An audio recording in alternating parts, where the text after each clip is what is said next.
Donc ici, c'est la cuvée de Claude Vougeot pour le domaine de la Vougeraie.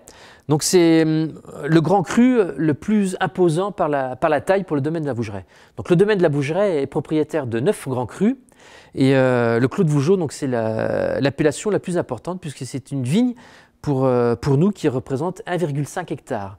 Donc c'est quand même une cuvée assez importante. D'ailleurs en 2013, donc là c'est une cuvée qui fait un peu plus de 5000 bouteilles. Donc c'est intéressant d'avoir 5000 bouteilles de grands crus.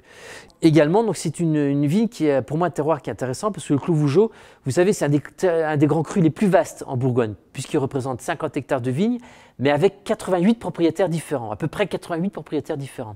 Et nous, au domaine de la Vougeraie, donc avec 1,5 hectare, ça provient de 2 parcelles. On a une petite parcelle dans le bas du Clos Vougeot et une grande parcelle dans le haut du Clos Vougeot. Donc 0,3 hectare dans le bas, 1,2 hectare dans le dessus, donc c'est-à-dire 30% dans le bas du Clos Vougeot, 70% dans le haut du Clos Vougeot. Et c'est la proportion, pour moi, c'est l'assemblage idéal. Donc c'est un hasard, mais c'est comme ça, c'est idéal pour nous au domaine de la Vougeraie, puisqu'on sait très bien qu'en général, le bas du Clos Vougeot va produire des vins avec beaucoup plus de tanins, beaucoup plus de matière, parce que c'est un sol qui est beaucoup plus argileux, puis qui retient beaucoup plus l'eau, l'humidité.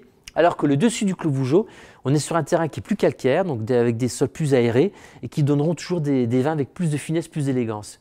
Donc le fait d'avoir 30% d'un Clos Vougeot rustique avec 70% d'un Clos Vougeot fin, tout en finesse, pour moi ça produira peut-être le Clos Vougeot vraiment avec l'assemblage idéal.